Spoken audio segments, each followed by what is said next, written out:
बच्चे, आज का जो क्लास हम लोग का आधारित है वो दशमलव के प्रकार पर आधारित है। तो आज के क्लास में हम लोग जानेंगे कि दशमलव के प्रकार कौन कौन से होते हैं।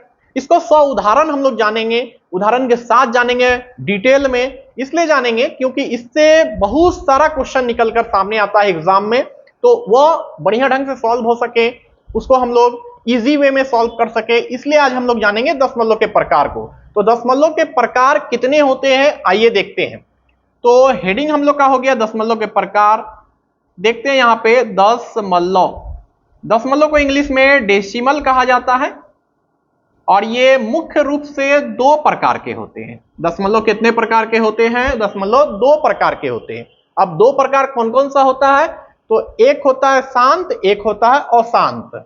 तो मतलब पहला वाला हो गया शांत दशमलव, शांत दशमलव, और दूसरा हो गया अशांत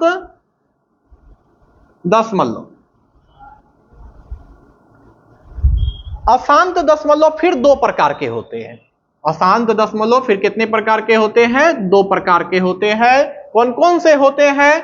तो अशांत आवर्ती, अशांत आवर्ती होते हैं, एक होता है अशांत अनावर्ती, अनावर्ती।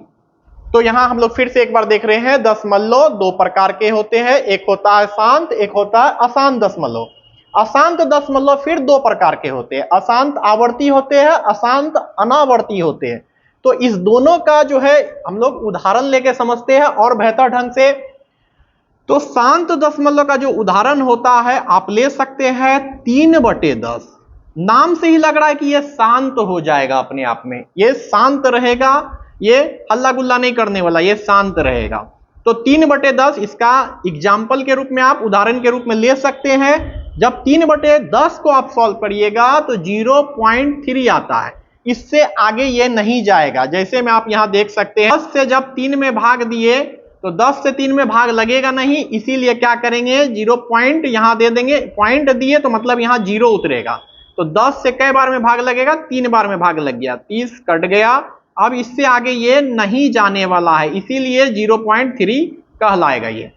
अशांत आवर्ती में उसी प्रकार देखेंगे। अशांत आवर्ती में क्या होता है ना कि इस पे आवर्त रख लगता है। जैसे हम यहाँ पे 3/10 लिए थे, तो यहां लेंगे अब एग्जाम्पल के रूप में 10/3। तो 10/3 जब लेंगे तो 3 से 10 में भाग देंगे तो 3.333333 ये चलते चलेगा, ये नहीं रुकने वाला है, क्योंकि आगे सेम डिजिट आ रहा है। तो इसको रोकने के लिए क्या करेंगे, इस पे हम लोग रेकरिंग दे देंगे, क्योंकि 3 बार बार रिपीट कर रहा था, इसलिए इस पे रेकरिंग देके इसको रोकेंगे। अब देखते हैं कि 3.333 कैसे आता है। तो 3 से 10 में भाग देते हैं, 3 तिया 9, 3 बार में 9 लगेगा, तो 10 में से 9 गया, 1 हुआ। अब यहां 3 से 1 में नहीं लग रहा है, तो क्या करेंगे पॉइंट लेंगे, फिर यहां 0 लेंगे। जब पॉइंट यहां लेंगे तो यहां 0 उतरता है। तो 3 से 3 बार में ले रहे, फिर 9 आ रहा है, 10 में से 9 गया 1। इसी प्रकार ये आगे चलते चलेगा। तो इसको रोकने के लिए हम लोग क्या कर रहे थे, रेकरिंग लगा रहे थे। अशांत अनावर्ती, अनावर्ती का मतलब इस पे कोई आवर्त नहीं रहेगा। यहां अशांत आवर्ती था, आवर्ती का मतलब हो गया कि रेकरिंग लगेगा, इस पे आवर्त होगा इस पे। अशांत अनावर्ती का मतलब हो गया इस पे कोई भी आवर्त नहीं लगने वाला है। तो इसमें एग्जाम्पल के रूप में, उदाहरण के रूप में हम लोग क्या लेंगे, 1.41 411 4111 41111, ये चलता चलेगा, ये नहीं रुकने वाला। दूसरा एग्जाम्पल हम लोग ले सकते हैं 3.24 244 2444 ... ये भी रुकने वाला नहीं है, ये चलता चल रहा है, तो ये नहीं रुकेगा। इससे पता चलता है कि ये अशांत अनावर्ती, अनावर्ती का मतलब इस पे आवर्त नहीं होगा, तो ये अशांत है, मतलब ये रुक नहीं रहा है, चल रहा है। ये भी अशांत आवर्ती था, मतलब अशांत था, रुक नहीं रहा था, मगर आगे जाके ये रिपीट हो रहा था, इसलिए रोकने के लिए हम लोग क्या किए, रेकरिंग ले लिए। तो ये जो हो गया, ये PYQ के रूप में लिख सकते हैं, इसको भी PYQ के रूप में लिख सकते हैं, मगर इसको PYQ के रूप में नहीं लिख सकते हैं।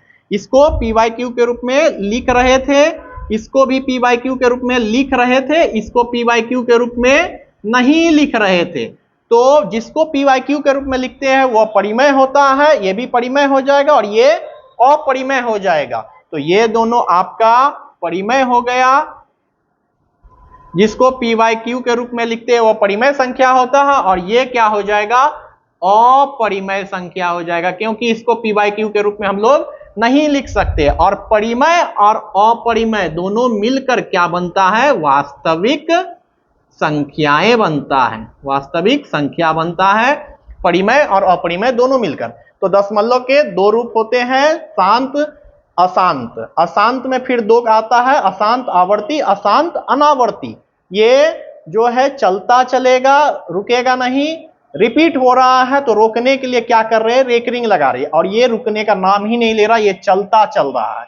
तो इसी को दशमलव के दो प्रकार में हम लोग विभाजित करते हैं, एक शांत में एक अशांत में। ये रुक गया, ये नहीं रुकने वाला था, और ये नहीं रुकने वाला था मगर इस पे आवर देके हम लोग क्या किए, रोके। तो उम्मीद करते हैं बच्चे आपको दशमलव के प्रकार जो है बेहतर ढंग से समझ में आया होगा। इसी प्रकार इस पे आधारित नेक्स्ट क्लास में हम लोग बहुत सारा क्वेश्चन को सॉल्व करेंगे, बनाएंगे, जो एग्जाम के दृष्टि से बहुत इंपॉर्टेंट है, बहुत एग्जाम में अधिक से अधिक बार आता है। तो मिलते हैं बच्चे अगले क्लास में, फिर बात करेंगे आगे। तब तक के लिए थैंक यू वेरी मच।